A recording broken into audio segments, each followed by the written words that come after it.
தினம்தோறும் விளக்கேற்ற நல்ல எண்ணெய் இதயம் நல்லெண்ணெய். சாணக்கியாவின் திசைகள் 4 பொது சிவில் சட்டம் அரசியலே அவசியமே. ஜூலை 17 திங்கள் இரவு 7 மணிக்கு NT மகான் புதுச்சேரி. அனுமதி இலவசம். அனைவரும் வருக.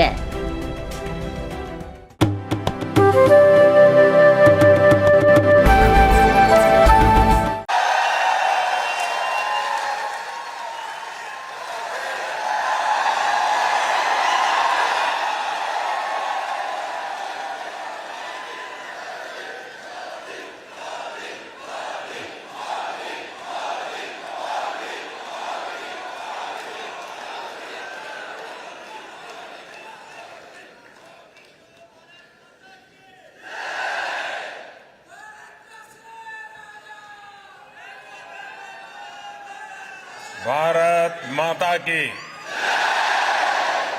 भारत माता की। नमस्कार, बोंसुआ, वणक्कम, सत श्री अकाल, केम जो।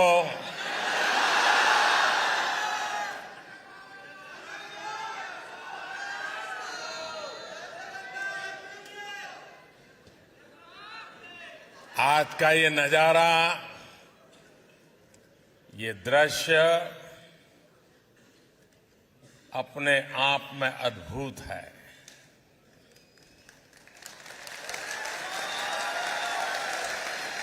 ये उत्साह अभूतपूर्व है और ये स्नेह आत्मीयता की अविरत धारा है।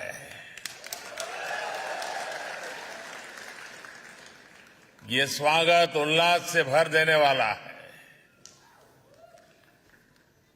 देश से दूर जब मैं भारत माता की जय का आह्वान सुनता हूं, कहीं से आवाज आती है नमस्कार, तो ऐसा लगता है जैसे घर आ गया हो।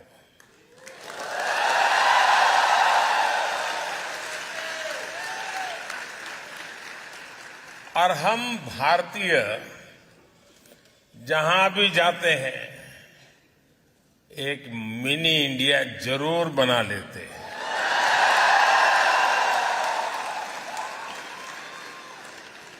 और मुझे आज बताया गया कि आज इस समारोह में बहुत लोग ऐसे हैं जो 11-11, 12-12 घंटे सफर करके यहां पहुंचे हैं।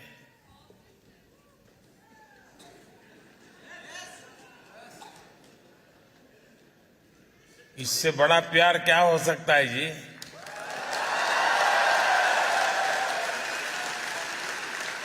और हम जानते हैं कि टेक्नोलॉजी के जमाने में किसी के लिए भी घर बैठ करके मोबाइल फोन पर लाइव टेलीकास्ट सुनना कोई मुश्किल काम नहीं है। लेकिन उसके बावजूद भी इतनी बड़ी तादाद में इतने दूर से लोगों का आना, समय निकाल करके आना, और मेरे लिए तो ये एक बहुत बड़ा सौभाग्य का अवसर है कि मुझे आप सबके दर्शन करने का अवसर मिला है।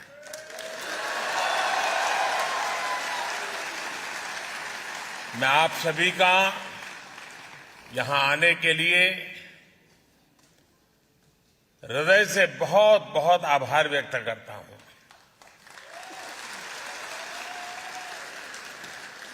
साथियों, मैं इससे पहले भी कई बार फ्रांस आ चुका हूं, लेकिन इस बार मेरा फ्रांस आना और भी विशेष है। कल फ्रांस का नेशनल डे है। मैं फ्रांस की जनता को बहुत बहुत बधाई देता हूं।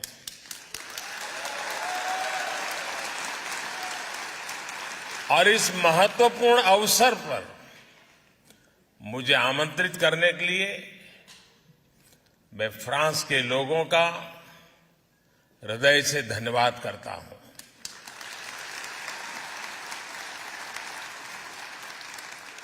आज दिन में प्राइम मिनिस्टर एलिजाबेथ बॉर्न मुझे एयरपोर्ट पर रिसीव करने आई थी।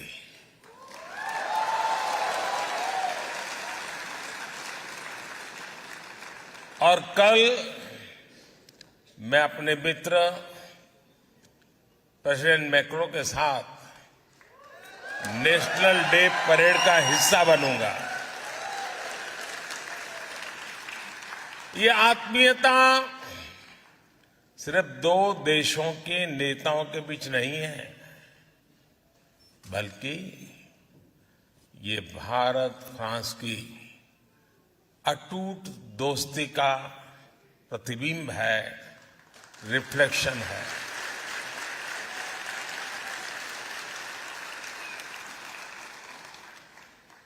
फ्रांस का नेशनल एंथम कहता है, मार्शो मार्शो, यानी लेटेस्ट मार्च, लेटेस्ट मार्च।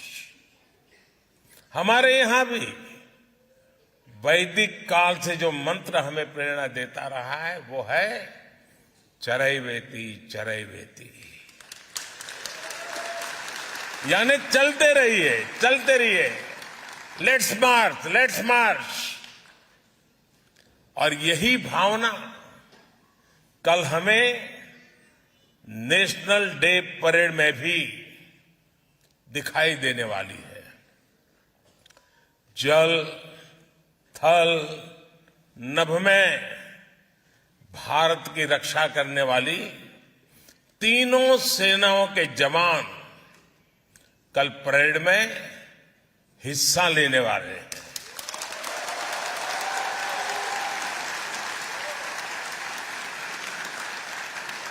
और ये जो संघ है ना,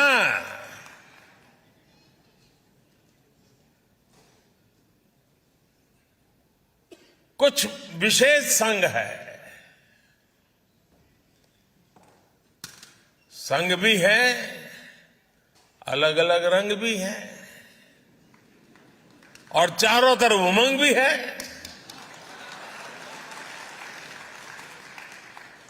ये वाकई अद्भुत है।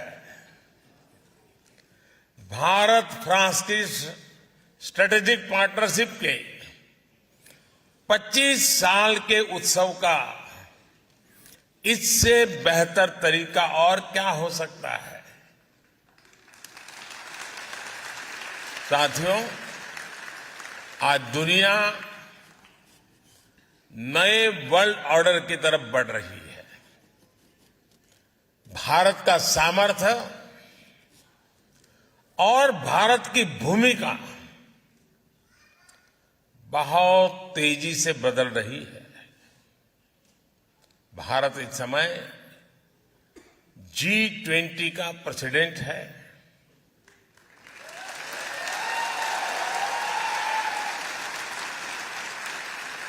पहली बार किसी देश की प्रेसिडेंसी में ऐसा हो रहा है जब उस देश के कोने कोने में 200 से ज्यादा बैठकें हो रही है।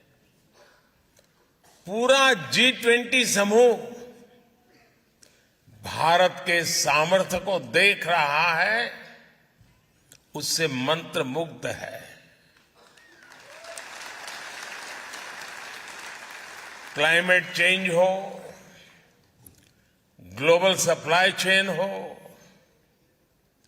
आतंकवाद हो, कट्टरवाद हो, हर चुनौती से निपटने में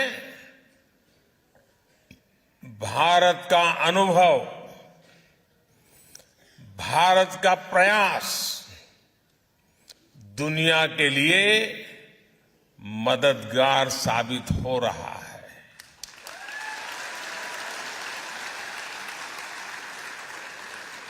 भारत कहता है, एकम सत विप्रः बहुधा वदन्ति, यानी सत्य एक ही है, उसको व्यक्त करने के तरीके अलग अलग हो सकते हैं।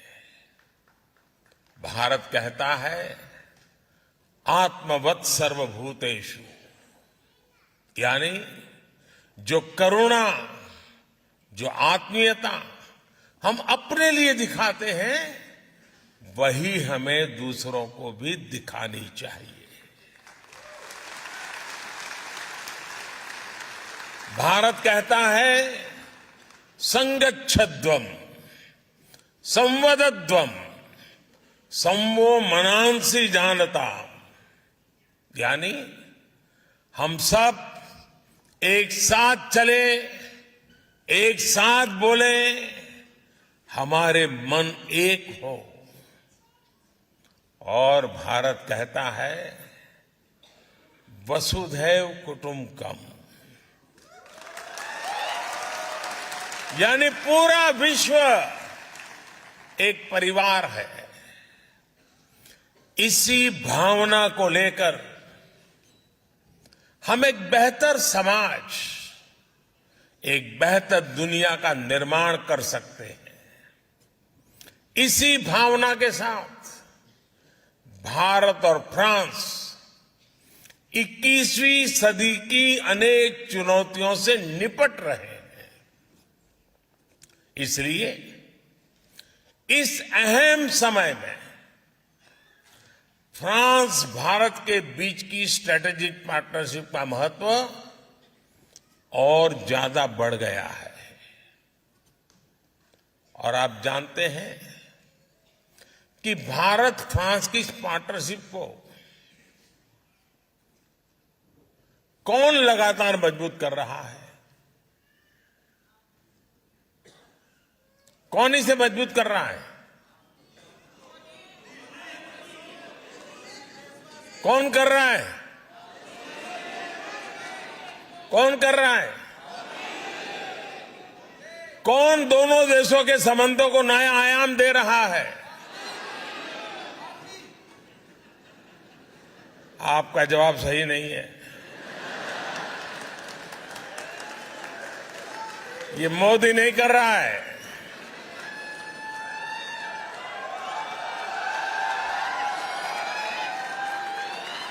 ये सब आप लोग कर रहे हैं।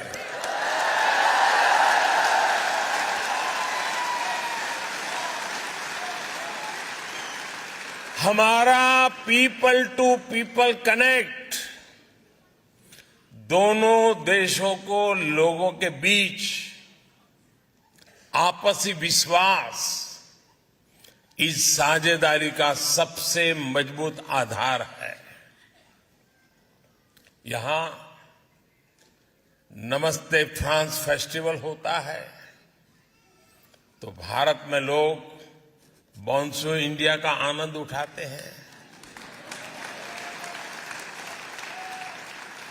हम दोनों देशों की हेरिटेज हो या हिस्ट्री, आर्ट हो या एस्थेटिक्स, क्राफ्ट हो या क्रिएटिविटी, कुजीन हो या कल्चर, फैशन हो या फिल्म, ये सब हमें जोड़ते हैं।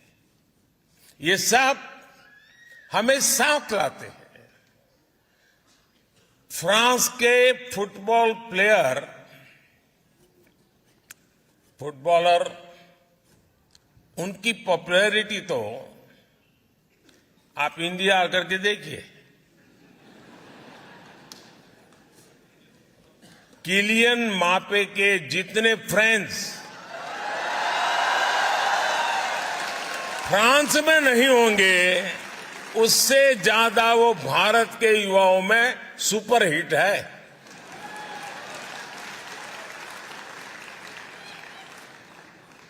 साथियों, मेरा खुद का व्यक्तिगत रूप से फ्रांस के प्रति लगाव बहुत पुराना रहा है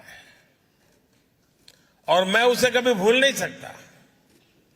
करीब करीब 40 साल पहले गुजरात में, अहमदाबाद में फ्रांस के एक कल्चरल सेंटर अलायंस फ्रांसे की शुरुआत हुई थी और भारत में फ्रांस के उस कल्चरल सेंटर का पहला मेंबर आज आपसे बात कर रहा है।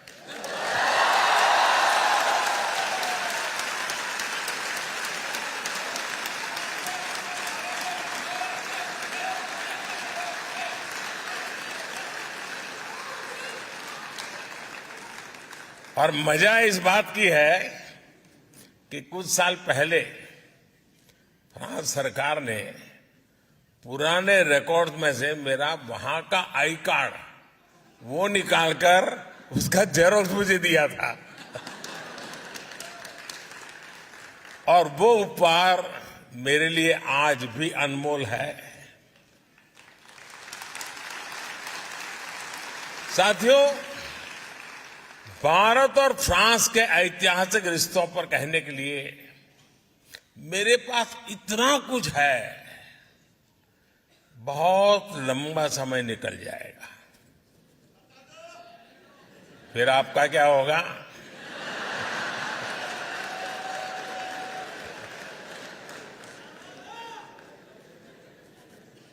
मैं जब 2015 में फ्रांस आया था, नौ शपेल गया था, तब मैंने वहां प्रथम विश्व युद्ध में शहीद हुए हजारों भारतीय सैनिकों को श्रद्धांजलि दी थी।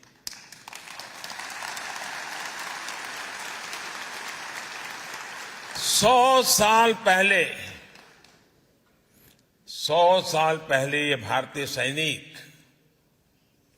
फ्रांस के गौरव की रक्षा करते हुए, अपना कर्तव्य निभाते हुए फ्रांस की धरती पर शहीद हुए थे।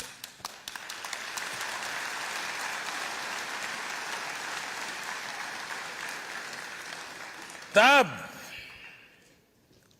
ये बड़ी इमोशनल पल है दोस्तों। तब जिन रेजिमेंट से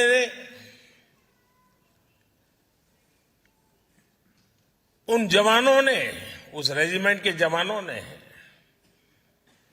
यहां युद्ध में हिस्सा लिया, उन्हीं में से एक पंजाब रेजिमेंट कल यहां नेशनल डे परेड में हिस्सा लेने जा रहे हैं।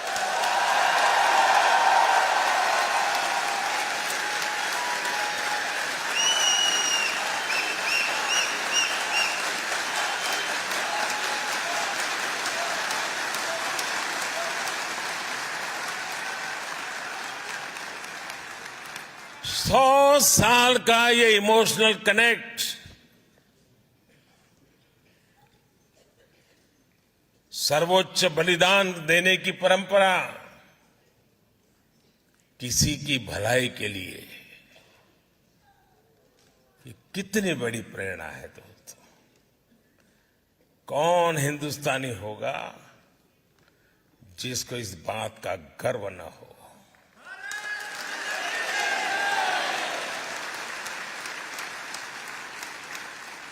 उस समय निभाए गए कर्तव्य को, समर्पण को इस धरती पर आज इतने गौरव से, सम्मान से याद किया जा रहा है। Thank you France.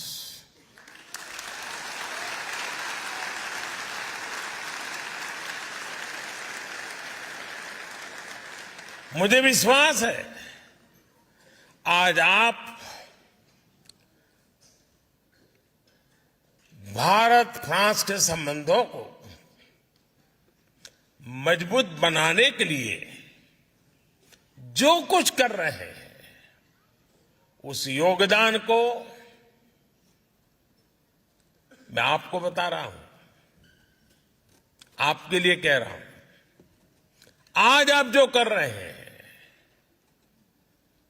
उस कर्तव्य भाव को इतिहास में स्वर्ण अक्षरों में लिखा जाएगा।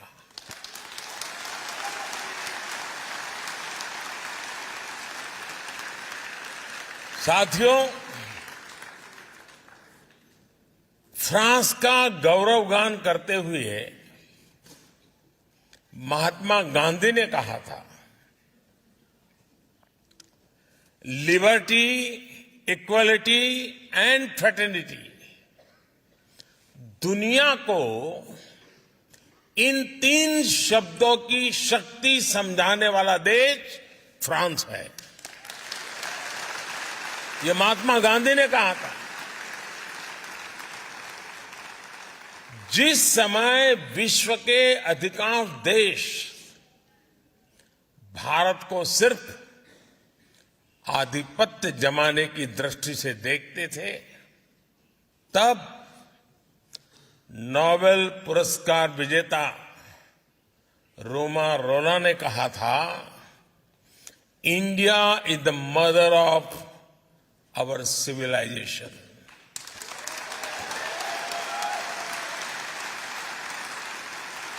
भारत का हजारों वर्ष पुराना इतिहास, भारत का अनुभव विश्व कल्याण के लिए भारत के प्रयासों का दायरा बहुत बड़ा है। भारत मदर ऑफ डेमोक्रेसी है और भारत मॉडल ऑफ डायवर्सिटी भी है। ये हमारी बहुत बड़ी शक्ति है, बहुत बड़ी ताकत है। मैं आपको एक उदाहरण देता हूं, एक एग्जाम्पल देना चाहता हूं। साथियों, हमारे यहां कहावत है कि कोस कोस पर बदले पानी, 4 कोस पर वाणी। यानी हर कुछ दूरी पर भारत में पानी का स्वाद बदल जाता है और वाणी यानी लैंग्वेज भी बदल जाती है। भारत में 100 से ज्यादा भाषाएं हैं, 1000 से ज्यादा बोलियां हैं। इन 100 से ज्यादा भाषाओं में हर रोज 32,000 अलग अलग न्यूज़पेपर छपा करते हैं।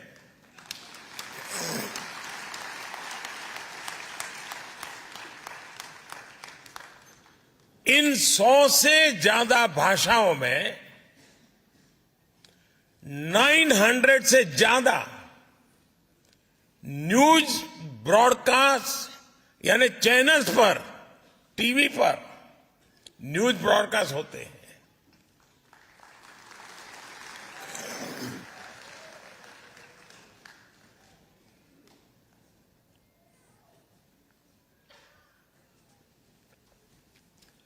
इन 100 से ज्यादा भाषाओं में करीब करीब 400 रेडियो चैनल्स ब्रॉडकास्ट होते हैं।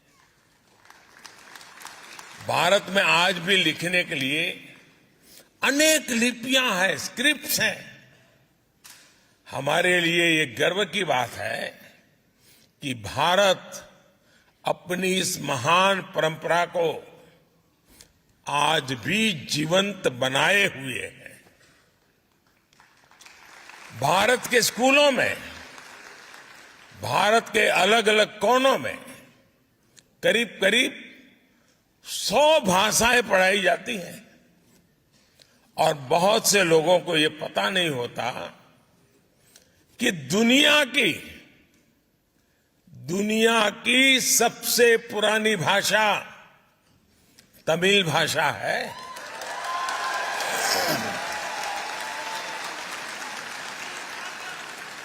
और इससे बड़ा गर्व क्या हो सकता है कि दुनिया की सबसे पुरानी तमिल भाषा भारत की भाषा है, हम भारतीयों की भाषा है।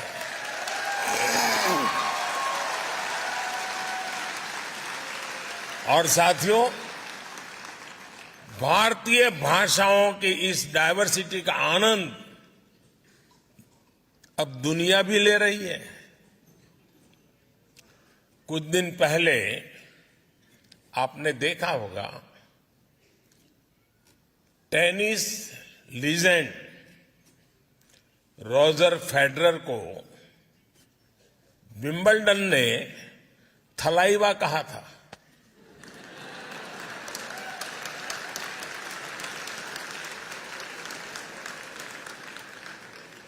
यही डायवर्सिटी हमारे लोकतंत्र की सबसे बड़ी ताकत है। आज इसी ताकत के दम पर हर भारतीय अपने सपने पूरे कर रहा है, देश और दुनिया को आगे बढ़ा रहा है। आज कौन ये सुनकर गर्व से नहीं भर जाएगा कि भारत 10 साल में दुनिया की 10वीं से 5वीं बड़ी इकोनॉमी बन गया।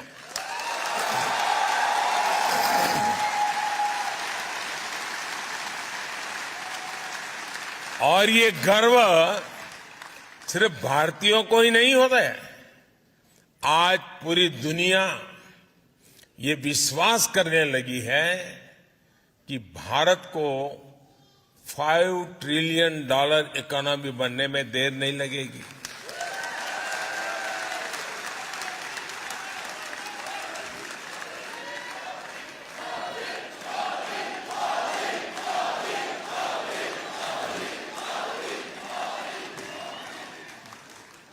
आपने हाल में आई यूएन की एक रिपोर्ट भी जरूर देखी होगी। उस रिपोर्ट में यूएन कहता है, सिर्फ 10-15 साल के भीतर ही भारत ने 415 मिलियन यानी लगभग 42 करोड़ देशवासियों को 42 करोड़ देशवासियों को गरीबी रेखा से बाहर निकाला है।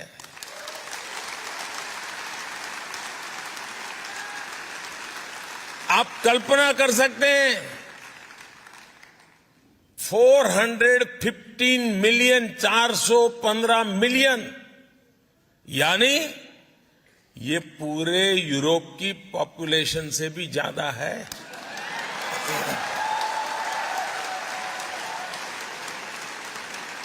ये पूरे अमेरिका की पॉपुलेशन से भी ज्यादा है। आईएमएफ की भी एक स्टडी कहती है कि भारत में एक्सट्रीम पॉवर्टी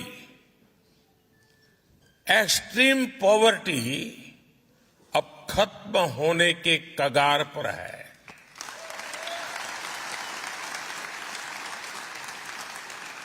भारत जब इतना बड़ा काम करता है तो इसका फायदा सिर्फ हमें ही नहीं, सिर्फ भारत को ही फायदा होता है ऐसा नहीं, लेकिन पूरी मानवता को लाभ होता है। भारत के आगे बढ़ने से दुनिया के डेवलपमेंट पैरामीटर्स बदलते हैं, उनमें सुधार में एक उछाल आ जाता है और दुनिया के दूसरे गरीब देशों को भी विश्वास आता है कि हां, हालात बदल सकते हैं, गरीबी दूर हो सकती है। साथियों, फ्रांस की ये धरती इस बात की गवाह है कि किसी भी देश में परिवर्तन के पीछे परिश्रम होता है, उस देश के नागरिकों का पसीना होता है। भारत की धरती भी आज एक बड़े परिवर्तन का गवाह बन रही है। इस परिवर्तन की कमान भारत के नागरिकों के पास है, भारत की बहनों बेटियों के पास है, भारत के युवाओं के पास है।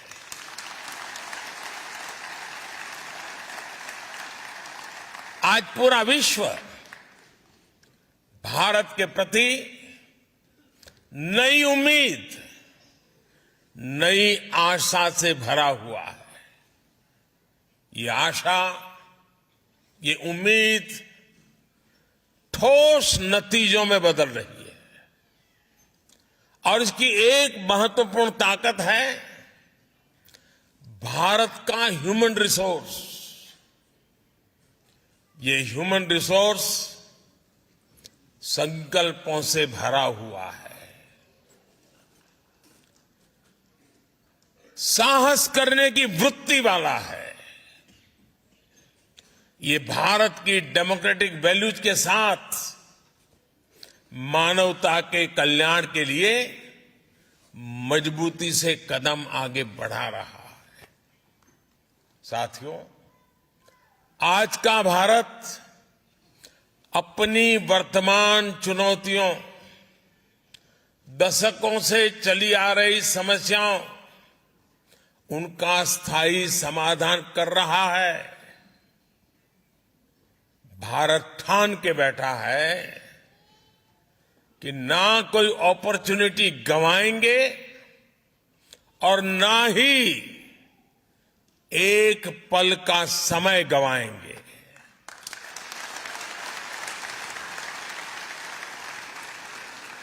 हम पूरी ताकत से देश के भविष्य को उज्जवल बनाने, आने वाली पीढ़ियों के भविष्य को उज्जवल बनाने में जुटे हैं। और मेरे साथियों, मैं आपको कहना चाहता हूं, मेरी तरफ से कहना चाहता हूं, मैं भी संकल्प लेकर के निकला हूं।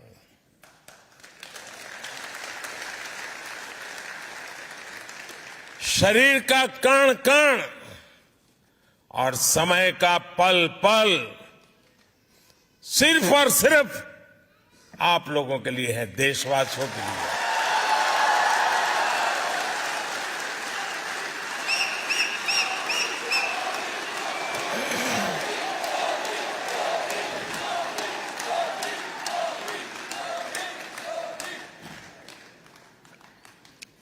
साथियों, आज टेक्नोलॉजी के प्रभाव को हम पल पल महसूस करते हैं। दुनिया टेक्नोलॉजी ड्रिवन है। आज भारत के 25,000 से अधिक स्कूलों में 80 लाख से ज्यादा बच्चे अटल टिंकरिंग लैब्स में इनोवेशन की एबीसीडी सीख रहे हैं। हमने 21वीं सदी की आधुनिक जरूरतों को देखते हुए नई नेशनल एजुकेशन पॉलिसी लागू की है। आज का भारत विमेन लेड डेवलपमेंट को आधार बनाकर आगे चल रहा है। और ऐसा नहीं है कि भारत में सिर्फ एक ट्राइबल विमेन, एक आदिवासी महिला भारत का प्रेसिडेंट के रूप में हम सबका मार्गदर्शन कर रही है। हमारा नेतृत्व कर रही है।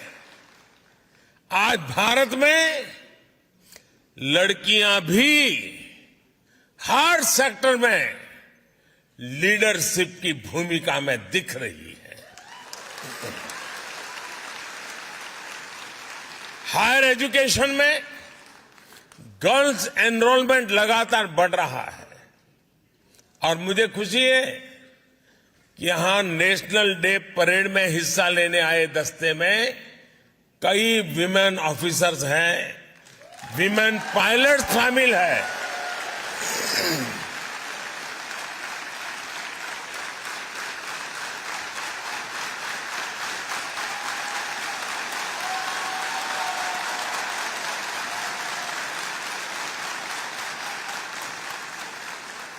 साथियों, 21वीं सदी की दुनिया टेक्नोलॉजी और टैलेंट के दम पर ही आगे बढ़ेगी। भारत और फ्रांस के बीच साझेदारी का ये बहुत बड़ा आधार है। हमारा स्पेस प्रोग्राम इसका प्रमाण है। थुम्बा में जब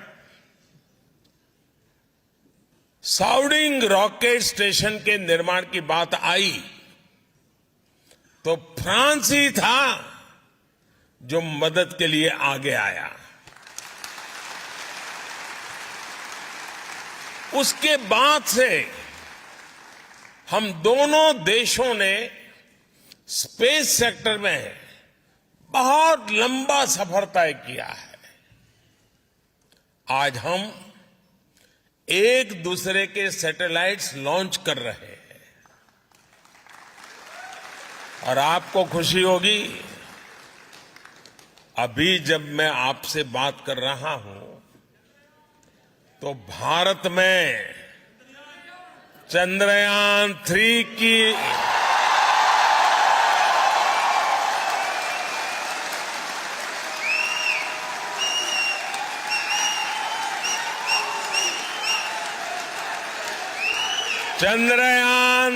की लॉन्चिंग के लिए रिवर्स काउंटिंग की गूंज सुनाई दे रही है।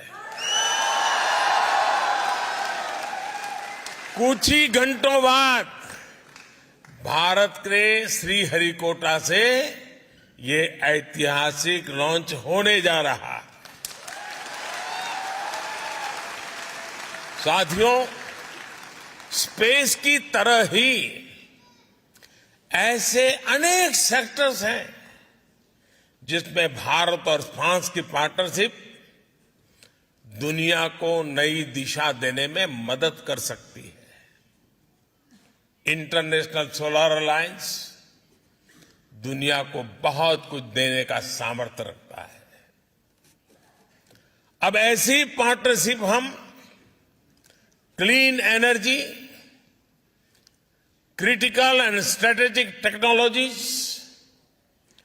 Clean transportation, electronics and communications, circular economy, health and nutrition, ऐसे कई सेक्टर में, हर सेक्टर में सशक्त करने का काम साथ मिलकर कर रहे हैं।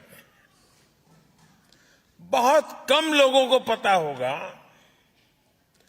भारत और फ्रांस मिलकर बहुत लंबे समय से आर्कियोलॉजिकल मिशन पर भी काम कर रहे हैं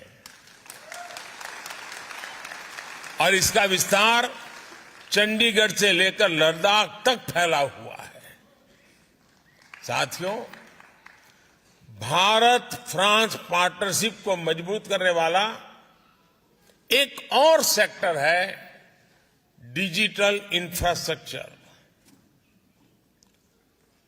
ये इंडस्ट्री 4.0 उसका भी बहुत बड़ा आधार है। आज दुनिया का, और आपको जरूर गर्व होगा ये सुन करके, आज दुनिया का 46% real time digital transaction Bharat में होता है।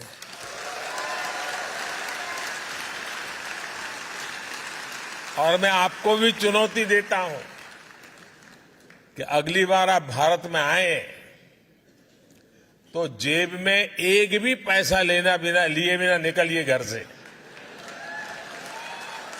खाली जेब, सिर्फ मोबाइल फोन पर यूपीआई ऐप को डाउनलोड करके रख लीजिए। आप पूरा हिंदुस्तान घूम करके आएंगे, एक नए पैसे कैश की जरूरत के बिना आप अपना गुजारा कर सकते हैं।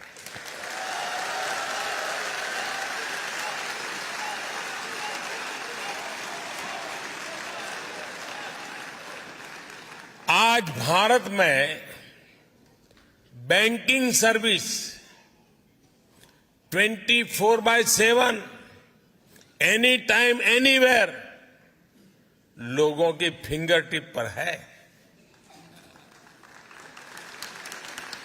डायरेक्ट बेनिफिट ट्रांसफर गवर्नेंस का हिस्सा बन चुका है। भारत का यूपीआई हो या फिर दूसरे डिजिटल प्लेटफॉर्म्स, ये देश में बहुत बड़ा सोशल ट्रांसफॉर्मेशन लाए हैं। और मुझे खुशी है कि भारत फ्रांस इस दिशा में भी मिलकर काम कर रहे थे। फ्रांस में भारत के यूपीआई के उपयोग को लेकर भी समझौता हो गया है।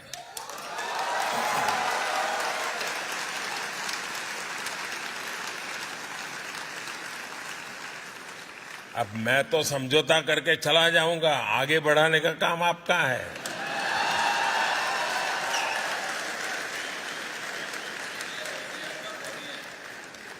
साथियों, आने वाले दिनों में इसकी शुरुआत आईफेल टावर से की जाएगी। यानी अब भारतीय टूरिस्ट मोबाइल ऐप के जरिए आईफेल टावर में रुपये में भुगतान कर पाएगा।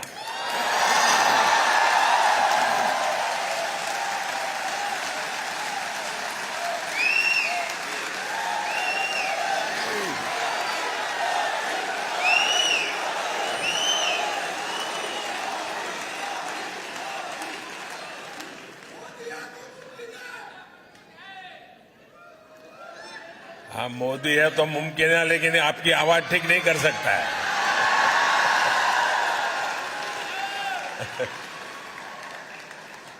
साथियों, अब से कुछ देर बाद यहां, यानी कुछ हफ्ते महीने लग सकते हैं, यहां सरजी प्रीफेक्चर में भारत के महान संत तिरुवल्लुवर जी की प्रतिमा स्थापित की जा रही है।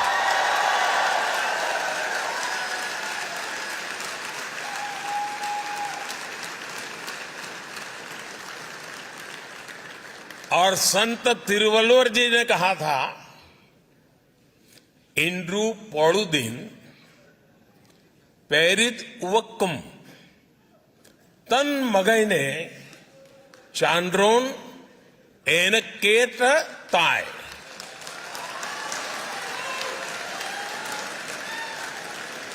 तमिल भाषी वाले मित्र तो समझ गए, लेकिन औरों को बताता हूं।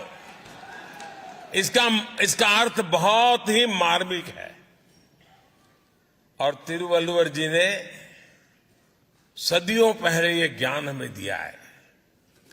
इसका मतलब है, जब एक मां अपनी संतान की प्रशंसा एक विद्वान के रूप में सुनती है,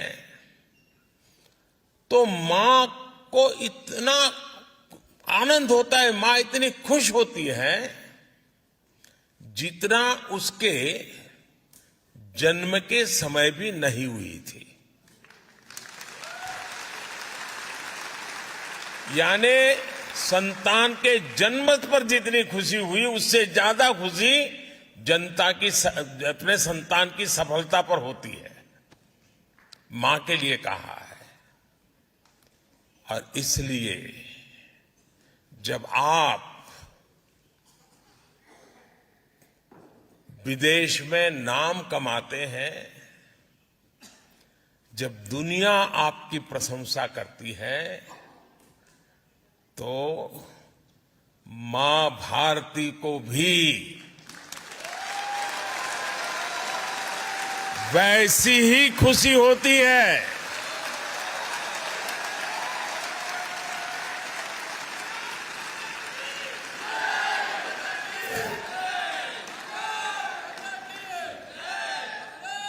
विदेशी धरती पर मां भारती को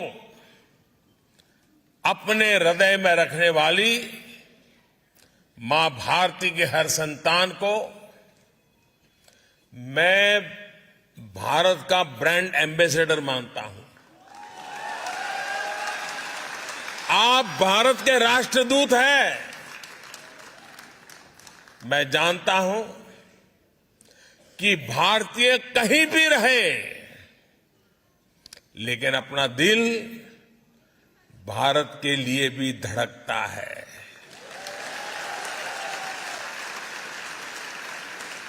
मैं अभी स्पेस की चर्चा कर रहा था और चिल्ला रहे थे आप लोग, चंद्रयान चंद्रयान चंद्रयान। मतलब आप है यहां, लेकिन दिल आपका चंद्रयान में लगा हुआ है।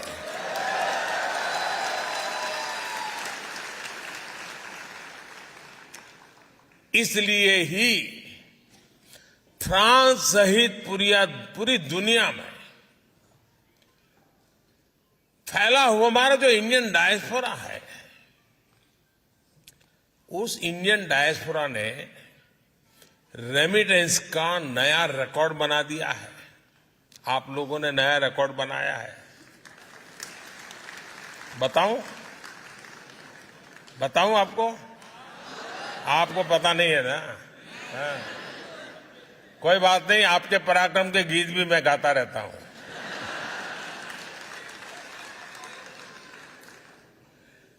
भारत दुनिया का पहला देश है जहां विदेश में रहने वाले भारतीय डायस्पोरा के माध्यम से एनुअल रेमिटेंस $100 बिलियन को पार कर चुकी है।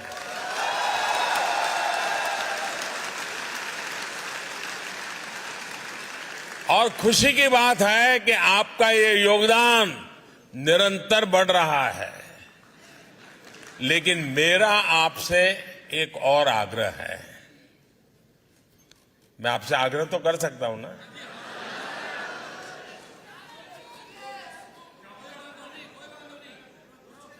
या कहने में क्या जाता है? मोदी थोड़ा पूछने के लिए आने वाला है। मेरा आपसे आग्रह है, आपको अब भारत में निवेश के लिए भी पूरे उत्साह से आगे आना होगा। भारत अब अगले 25 वर्षों में विकसित होने के लक्ष्य पर काम कर रहा है। इसमें आपकी भूमिका भी बड़ी है। आप जिस भी सेक्टर में काम कर रहे हैं, उससे जुड़ी संभावनाओं को जरूर भारत में एक्सप्लोर करें। आज हर इंटरनेशनल एजेंसी कह रही है कि भारत आगे बढ़ रहा है, भारत ब्राइट स्पॉट है। भारत में इन्वेस्टमेंट की अभूतपूर्व अपॉर्चुनिटी बन रही है। आप भारत में इन्वेस्ट करिए। और आप जो जब कह रहा हूं ना, तो बाद में शिकायत मत करना कि मोदी ने तो बताया ही नहीं था। अभी अवसर है, और मैंने तो लाल किले से कहा था, यही समय है, सही समय है।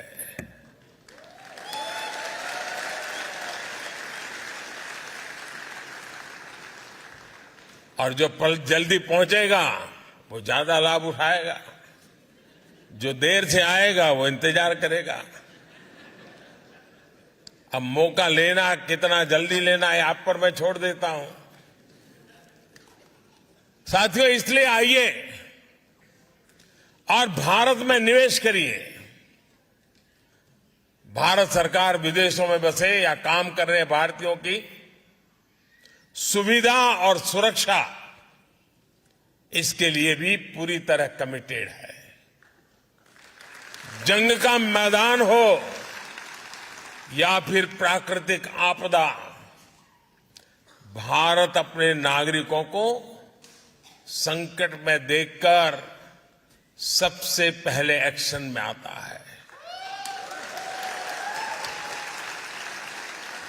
यूक्रेन हो या सूडान, यमन हो या अफगानिस्तान, इराक हो या नेपाल, हमने भारतीयों की सुरक्षा के लिए पूरी ताकत लगाई है। विदेश में रह रहा हर भारतीय हमारे लिए उतनी ही प्राथमिकता है जितना हिंदुस्तान में रहने वाला मेरा देशवासी है।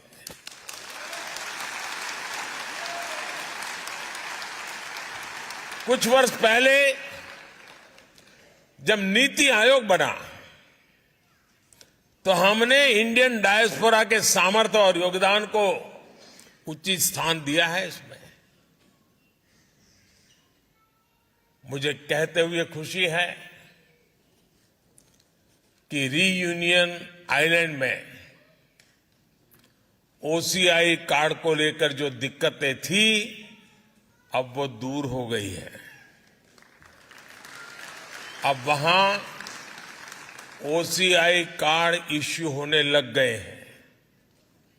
अब हम कोशिश कर रहे हैं कि मार्टिनिक और ग्वादेलूप में भी इसका समाधान निकाला जाए। साथियों, फ्रांस सहित अनेक देशों में अनेक साथी ऐसे हैं जो एकेडमिक से जुड़े हैं, रिसर्च से जुड़े हैं, टीचर है, प्रोफेसर्स हैं। मैं जब विदेश में ऐसे एकेडमिशियंस और प्रोफेशनल से मिलता हूं तो वो भी अक्सर कहते हैं कि उनके पास जो अनुभव है, ज्ञान है, एक्सपीरियंस है, उसे भारत के साथ कैसे जोड़ सकते हैं। और मैं आपको एक खुशखबरी देता हूं, इनकी इस इच्छा को भी हमने मान रखा है। ऐसे साथियों के लिए भारत के इंस्टीट्यूशंस में पढ़ाना अब आसान किया गया है। पिछली बार जब मैं फ्रांस आया था तब तय हुआ था कि फ्रांस में पढ़ने वाले भारतीय स्टूडेंट्स को 2 साल का पोस्ट स्टडी वर्क वीजा दिया जाएगा।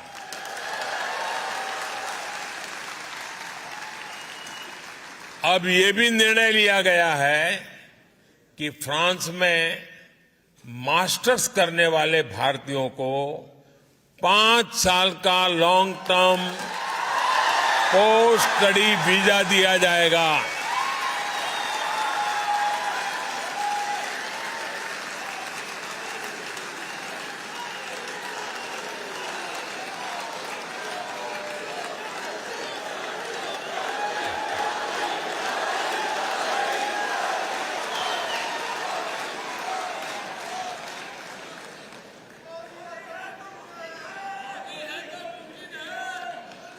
भारत सरकार ने फ्रांस सरकार की मदद से मार्से में नया कॉन्सुलेट खोलने का भी फैसला किया है।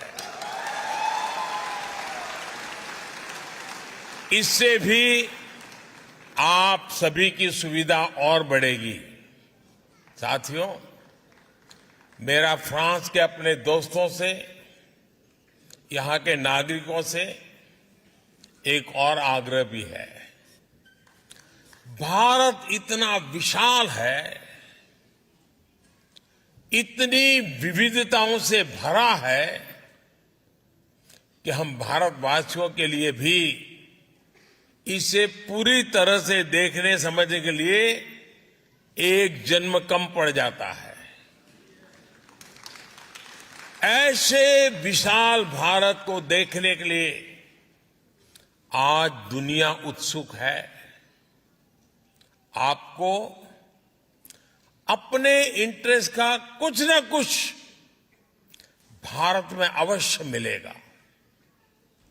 भारत में टूरिज्म का विस्तार साइट सीइंग से कहीं ज्यादा है। आप भारत की डायवर्सिटी देखेंगे तो भारत के दीवाने हो जाएंगे।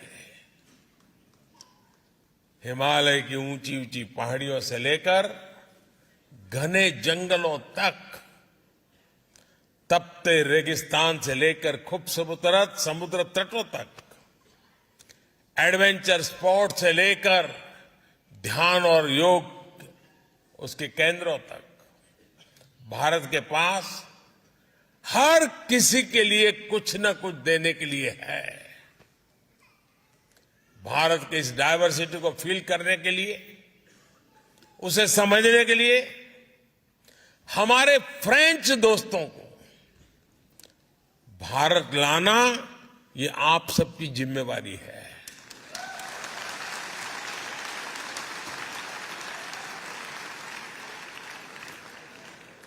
आप जितनी ज्यादा मदद उनकी करोगे वो ज्यादा आएंगे।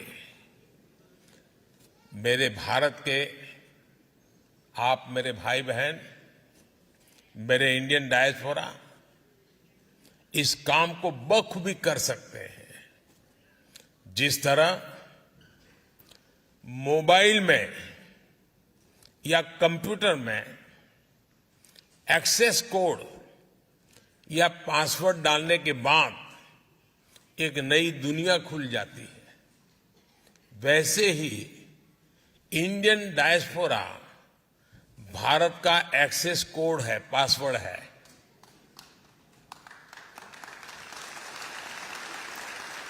भारत में टूरिज्म बढ़े, इसे भी आप अपना मिशन बनाइए। भारत आने का मतलब है हजारों साल की विरासत का अनुभव करना, इतिहास का अनुभव करना। आप भारत आएंगे तो भारत की विरासत के साथ साथ ही विकास की भी गति देखेंगे। साथियों, हम संकल्प करें, हमारी पूरी क्षमता से, हमारे अनुभव से, हमारे संपर्कों से, संबंधों से फ्रांस के नागरिकों को बहुत बड़ी मात्रा में भारत के साथ जोड़े। आप जब आए तो उनको भारत लेके आए, आप उनको भारत जाने के लिए प्रेरित करें। हमारा पीपल टू पीपल कांटेक्ट बढ़ेगा तब सिर्फ टूरिज्म नहीं बनता है, वो तो होता ही जाता है, लेकिन उससे जो अपनेपन का सामर्थ्य पैदा होता है ना, वो पीढ़ी दर पीढ़ी की एक अनमोल विरासत बन जाती है। और मुझे विश्वास है दोस्तों कि आप कभी इसमें पीछे नहीं रहेंगे। आप इतनी बड़ी तादाद में आए, आप सबके दर्शन करने का मुझे अवसर मिला। मैं आपका हृदय से बहुत बहुत आभार व्यक्त करता हूं, बहुत बहुत धन्यवाद करता हूं। हमारे साथ बोलिए भारत माता की, भारत माता की, भारत माता की। धन्यवाद।